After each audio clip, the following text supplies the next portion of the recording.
Sean Payton officially traded. Breaking news, ladies and gentlemen. Sean Payton has actually been traded to the Denver Broncos. We are going to watch ESPN's full reaction. So I believe this video is like Schefter breaking the news. It's like a compilation of what they think is happening. So we're going to watch this. I'm going to watch it live with all of you, react to it. I'm just getting this news. First I've seen, so whatever I see on here will be the first time. So let's go ahead and get right into it. Per Adam Schefter tweeting out, the Saints and the Broncos are finalizing compensation in return for Super Bowl winning head coach Sean Payton. Sources tell. So my initial thoughts before they start saying their thoughts, my initial thoughts are it's good that this happened, especially for the Saints, right? It's good for Saints fans. It's good for the Saints. It's good for the players. It's good for the organization. It's good for the city. It's an era we can move past. We have been living in this this old era, this Sean Payton, Drew Brees, this whole thing. We've been living there, and now it's finally time to move on. It's finally time to separate ourselves from that and to start a new era. This is the first step to that. The first step is to close the door on the Payton stuff. Don't have it hanging over our heads. Don't wonder day after day, week after week, year after year if it's going to happen.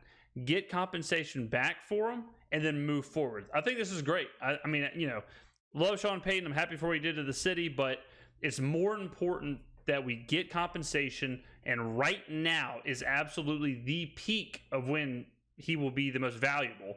So get the most compensation you can right now, get him out of there, and start to plan that rebuild. Telling ESPN this clears the way for Payton to sign with the Broncos to become Denver's next head coach. He's expected to head to Denver as the next head coach. Let's bring in Adam Schefter, who just broke that news. Schefter, a couple of things. Get on in here, Adam. Get on in. When you look at Payton specifically, his contract with the Saints goes through 2024. What more can you tell us about this? As far as Denver goes, I think Denver's an interesting landing spot for Payton, because if you're him, I mean, unless it's strictly the money, we reported on here that Denver was willing to pay him the most, from what I heard, about $20 million a year. Maybe it's strictly a monetary thing, which I don't blame anybody. Hey, get your bag, you know what I mean? But as far as a landing spot, Denver's tough. I mean, Denver is new ownership. The Waltons have talked about how they want to be very involved. They want to be very involved in everything.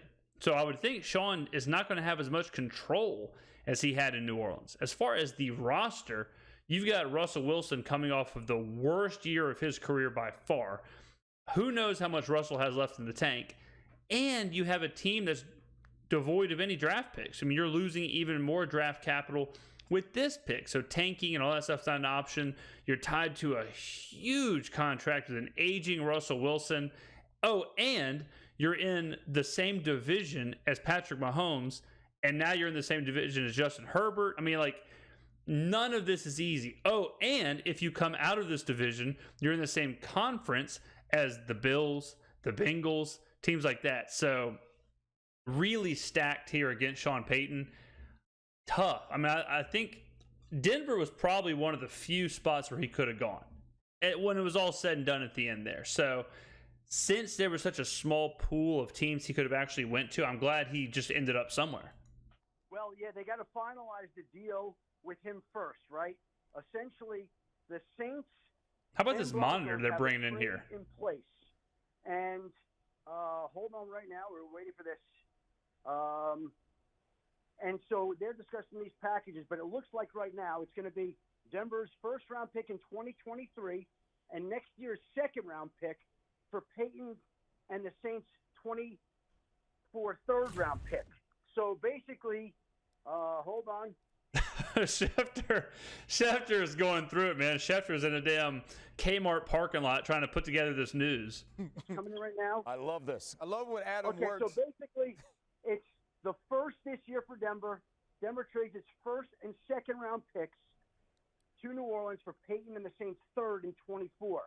But the Saints and Broncos have agreed to the compensation in the trade. Sean Payton will go to Denver as the head coach, assuming that they are able to finalize the deal, which is the expectation. All right, so let's talk compensation. I like it. I mean, I was obviously advocating for 2 first-round picks. I think at the end of the day, what happened was, and I may have even been a little bullish on this, but at the end of the day, I don't think there was that many suitors. I don't think that the competition for Payton was that hot. I think when it was all said and done, it was pretty much like Loomis was back into a corner to where, hey, look, the leverage flipped. Because at first, the leverage was, hey, guys, if you don't want your team to suck for the future, you might want to get Sean Payton. But I think once it all started happening, the interview started happening, there wasn't a right fit. It was pretty much Denver or bust. It wasn't going to be Arizona. Kyler Murray, who knows when he's going to come back. It wasn't going to be the Texans. It wasn't going to be the Panthers. It wasn't going to be Indianapolis. So when it was just, well, it's either Denver or nothing, I think Denver flipped the script and said, look, do you want to risk losing Sean Payton for absolutely nothing and be mired in this whole, like, will he, won't he thing? Or will you take this package? I like that there was two options. If I was picking, I would rather have the first round pick in next year's second and us giving the third versus the 2024 first round pick and the fourth. So I like the package we chose here. I like what Loomis is doing. I mean, I trust Mickey Loomis. You know, whether that's going to be the end of, you know, the end of this channel, me trusting Mickey Loomis. But I think all said and done, this is a good package for Sean Payton. I think this is good compensation for the Saints. It's certainly not saving the franchise. This first round pick is not going to turn into a player that's going to come in and immediately change the game, but it's enough for Sean Payton for sure. I think going to be the holdup in this particular situation. Sean Payton, if you'll notice, was wearing an orange tie on Fox on Sunday. That was not coincidental. He was sending a message to Denver that he wanted to be in Denver coaching with the Broncos. This is what they wanted. They've been talking to him all along. Now, they did go through all the candidates. They did talk to the others. And it's a situation where basically they have a situation where he was going to go there and be Denver's head coach. But Denver talked to him at the outset, spoke to Jim Harbaugh. We assumed Denver was going to be the front runner. The only holdup with Denver, I thought, would be on Payton's side. You know, would be the Russell Wilson thing, the contract, the ownership, all that. But look, money talks. And if they told him, hey, look, we're going to give you $20 million a year, I think he probably said, you know what? I think I can live with Russell Wilson's contract. Spoke to D'Amico Ryans, spoke to Dan Quinn, spoke to all of them. But Sean Payton was a guy that they had their eyes on all along. And they've been discussing compensation with the Saints. There were two different packages that they were going over. The Saints took the first package that involved the first-round pick this year, and now Sean Payton has to finalize a contract with the Denver Broncos, and that'll be the situation where he goes in and becomes Denver's head coach, but that contract is not going to be a problem. Yeah, no. I don't think the Waltons are going to worry about paying. Money. They spent so much money with Russell Wilson. They made sure they sent a bunch of picks to Seattle to bring in Wilson. He did not look like the same player. When you hear about this relationship, your first thoughts? That they understand this has to fix Russell Wilson. Yeah, this is a play from ownership. I mean, obviously, but this is a play from ownership that they're saying, all right, Russell, we are in $250 million, or whatever it is, to him. All our eggs are in your basket. So we're going to give you what we think is a quarterback whisperer that's going to come in and fix Russell Wilson. Now here's the deal, ladies and gentlemen. If Sean Payton does not, this is it. Like it's not going to take a whole lot of me breaking this down. It's real simple. Sean Payton is going to have one goal, one task, one opportunity. He has to fix Russell Wilson. That's it. He will only go as far as Russell Wilson takes him. And he's really not in a situation where he can wait out Russell Wilson. Unless they cut Russell Wilson next year and swallow whatever it is, $80 million. Unless they do all that, and then they have no picks and no quarterback, he's going to have to get the most out of Russell Wilson for the entirety of Russell Wilson's contract. More than likely, this is Sean Payton's last step. I mean, he's getting older. I don't think he's going to be a Bill Belichick type that coaches forever. I think Payton can go back and do Fox. I think he understands that. He's got He's got kids. He's got a wife. I don't think he has to be on the sidelines. He's proven that. He took a year off. So it's not like he can go there, see what Wilson can do for the next 3-4 years, then draft a quarterback, develop him, then 8, 9, 10 years down the road win. I think it's a win now play. So then the next question is, can he? Can he win now? Can the Broncos win now? I don't think so. I don't think the Broncos are even really close to the Chiefs, the Bengals, some of those other teams in the AFC, maybe even the Bills. You know, are they where are they are they closer to the Chargers? Are they better than the Chargers? Are they better than the Jaguars? Are they better than the Patriots? And I mean moving forward. Where are they? I mean, I would argue Tennessee, Denver, they're probably about the same, I think. Probably somewhere in there. But I don't see a lot of success immediately for Sean Payton with this. You know, you're going to hear, I'm sure they're going to talk about this, but Sean gets the rep of being a quarterback guru, but he's really never had to be a quarterback guru, right? He got Drew Brees. Now, you can argue that maybe he made Drew Brees. I don't know. That's chicken, you know, what came first, the chicken or the egg? So Sean's doing something he's never done before. He's going to go in there and try and fix a quarterback or be a quote-unquote quarterback guru when before he just had Drew Brees. And, you know, even those Drew Brees years, we've talked about it here, those included 3 losing seasons. Those included back-to-back losing seasons with Drew at the height of his power. And then, of course, when Drew was hurt, or after Drew wasn't even there. It was a Trevor Siemian show. But it's not...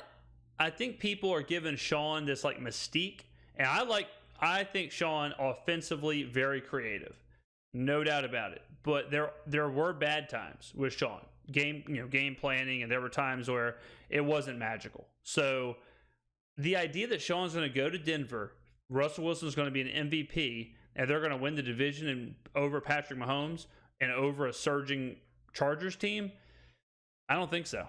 Now, obviously, Sean Payton won't be tied to what Russell Wilson does as far as his future in Denver, but they brought him there specifically to fix their quarterback they spent $250 million on. It was obviously below the line for Russell Wilson and also the offense in Denver. And you watch the relationship between Sean Payton and Drew Brees throughout their tenure at the New Orleans Saints, and it was beautiful. And they did play on time, and Drew Brees had uncanny accuracy, uncanny anticipation. And a lot of that praise was heaped on to Sean Payton. But that's not who Russell Wilson is. Yeah. So now you're going to try to turn Russell Wilson into what Drew Brees was. And so this marriage has to work. Russell Wilson is going to have to compromise, but I believe Sean Payton is going to have to coach in a different manner as well with dealing with Russell Wilson as opposed to Drew Brees.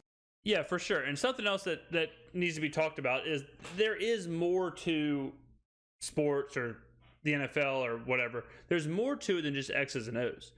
Drew Brees came in with Sean. They grew together. The locker room grew together. They built everything together. They won together, all that stuff.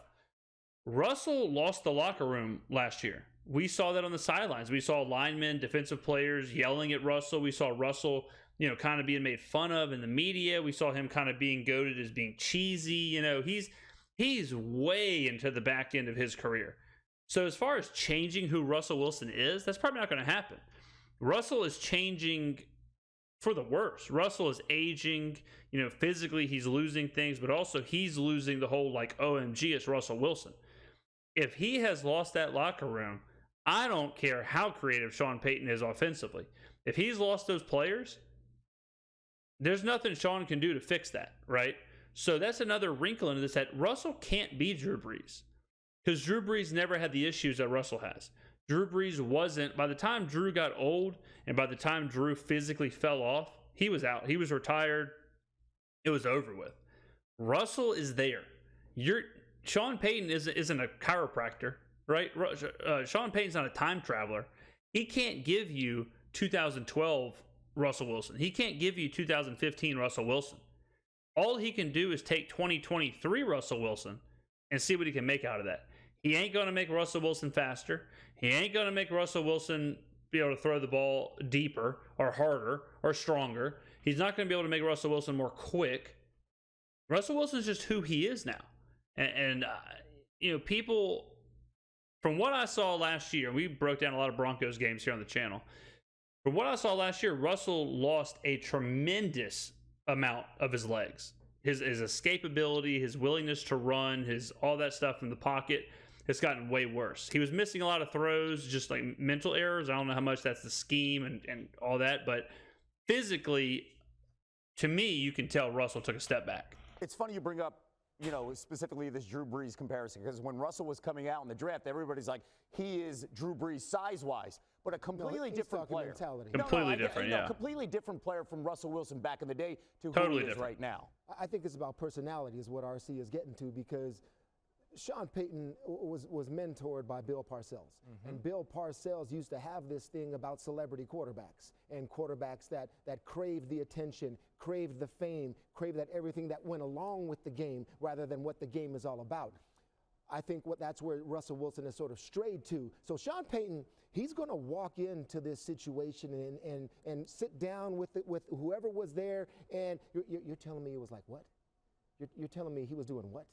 And he is going to have to come in and almost the reset button has got to be hit on the table like this. But what reset? Like, what's he resetting? Russell's whole personality? You're going to tell a guy who just signed a $250 million contract how he's going to act, what he's going to do, how cringy he can be, what TikToks he's going to post, what he's going to say in the post-game press conferences? I got bad news for you, but that's not going to happen. And that didn't happen with Drew Brees. Drew Brees is a pretty quirky guy. He's a pretty cringy guy at times. That's not, Sean isn't a soothsayer. He's not a personality soothsayer like that. Like, I think that's just not going to happen. How it was last year is gone, fellas. That's what he has to establish. But Teddy, going in there. doesn't he have enough cachet to do that, though? A guy like Sean Payton can come in and he can make those adjustments and I believe be respected in the locker room. And he's got a little bit of prick in him, too. Oh, yeah. Yeah, Sean's a prickly pear. That's exactly what he's going to need. Yep. He has got to go in there and bring in some old Bills Parcells and say, Yeah. this is the way it is right now, fellas. Whatever you knew before me, no, that doesn't even exist right now. And there were reports. He'll do that with the team, but he can't do that with Russell Wilson. He's not going to walk in and say, Russell Wilson, it's my way or the highway. Russell knows he has a $250 million guaranteed contract he signed 12 months ago. Why does Russell give a shit? Russell doesn't care. Russell's going to do what Russell's going to do. Russell's going to say what Russell's going to say. And I mean, yeah, Sean Payton has some credit. Sean Payton has some. He's got some cachet, as they said, but if you're the Waltons, you currently have way more tied to Russell Wilson than Sean Payton. So I would think it's still Russell's way or the highway. Reports that Russ did want Sean Payton, and I don't think Sean Payton's taking this job if he doesn't make sure Russ is on the same page, considering how much they're spending the money on. If he get 20 to 25 million, man, I'd take a job for the Alaskan Eskimos. I don't. All right. Once again, our breaking news.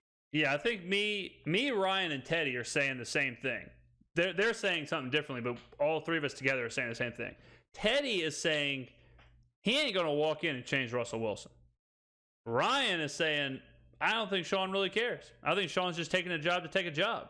The narrative the media is going to give y'all is that, Russell wants Sean. Sean's going to save Russell. The Broncos are going to be competitive. It's going to be the Seahawks all over again. And us three are saying, I don't think that was any part of this plan. I think Russell was looking at this and said, yeah, man, I'd like Sean Payton. He's a Hall of Fame coach. Sure, bring him in. I think Sean Payton looked at this like, yeah, man, whatever. Pay me $25 million a year. Sure, who cares? I think the Waltons are looking at this like, we just made a $4 billion investment. Let's do what we can do. But beyond that, man. We got more tweets coming in from Schefter with the latest, the compensation here. Denver's 2023 first-round pick. Yep, we talked about this. Good compensation. I love it. Sean Payton, the Saints' 2024 third-round pick. Swagoo, what do you think about this move right here and the connection and the relationship specifically here with Sean Payton and Russell Wilson, making sure they're on the same page? Yeah, I think Teddy and RC hit it when they were talking in the ladder. I think this is about Sean Payton humanizing Russell Wilson and making him understand that you are one of the guys outside of the guy. Not going to happen. He had a great way of doing that with Drew Brees, and everybody knew when we went to New Orleans and we watched the Saints that this was Drew Brees' team, and Drew Brees was was the guy. I tell you what, man, they're giving Sean Payton a lot of credit because Drew Brees, Sean Payton didn't come in and humanize Drew Brees. Drew Brees is a Hall of Fame quarterback, absolute stud, leader of men. He's that all on his own. And I can tell you, I've watched them both. Russell Wilson ain't Drew Brees. So, and just personality-wise. Sean Payton, I'm not saying Sean Payton had nothing to do with it, but Sean Payton didn't make Drew Brees. Not the person.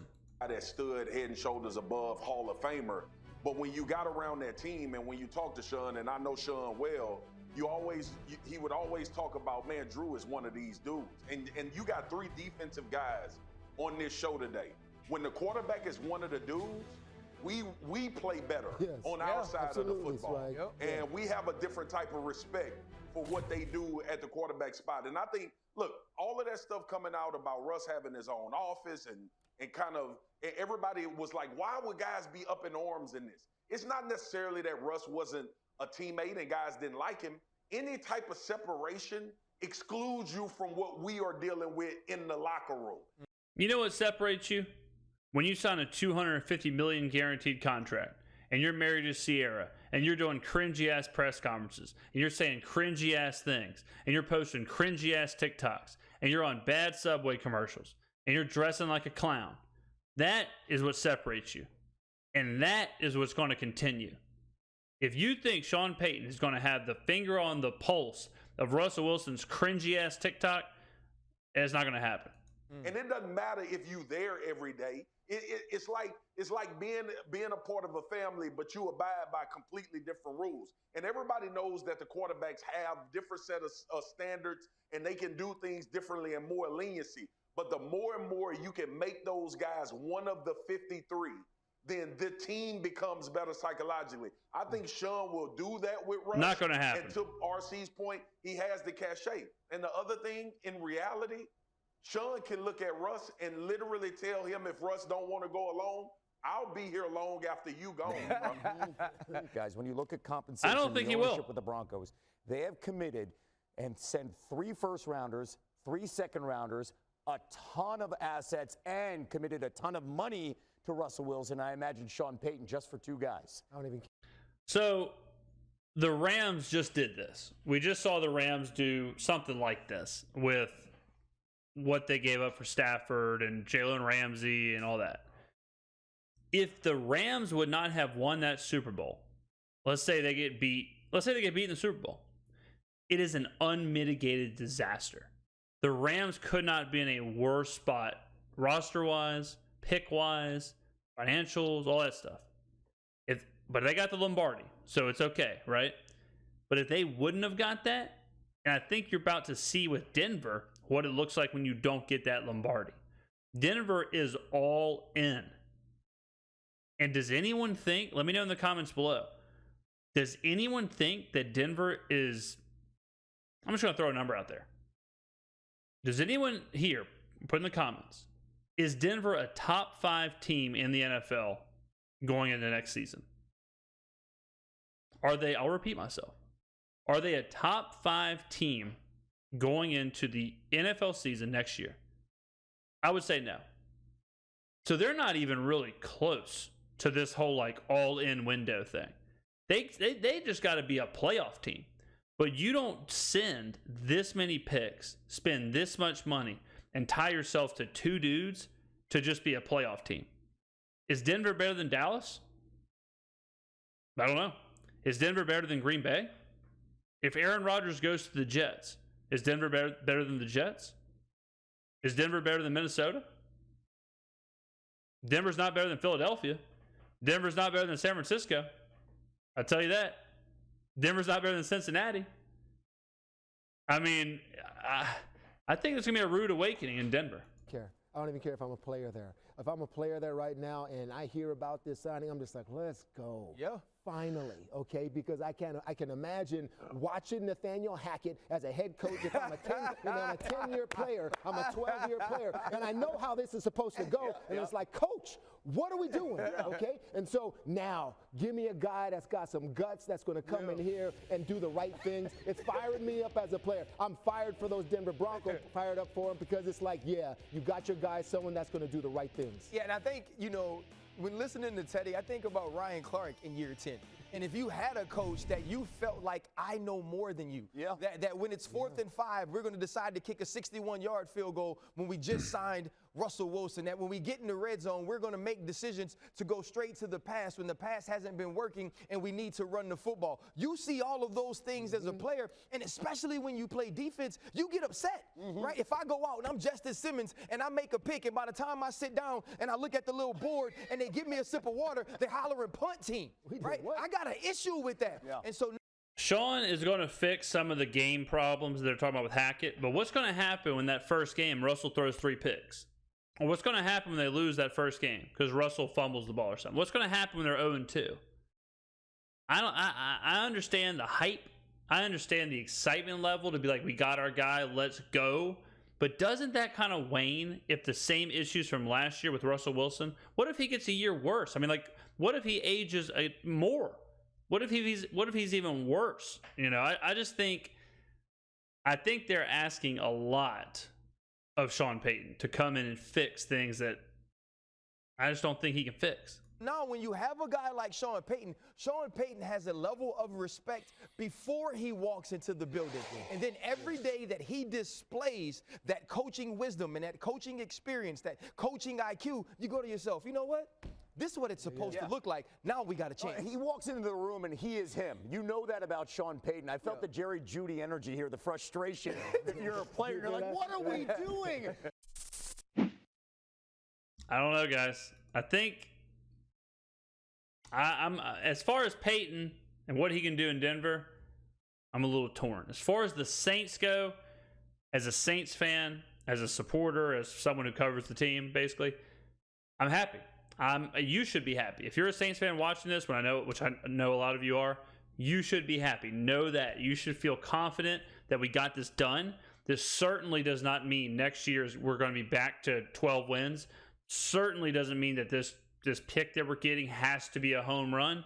But this is a step towards rebuilding. This is a step towards the new clock. This is a step towards the new era. This is the step towards a new roster. This is a step towards all that stuff.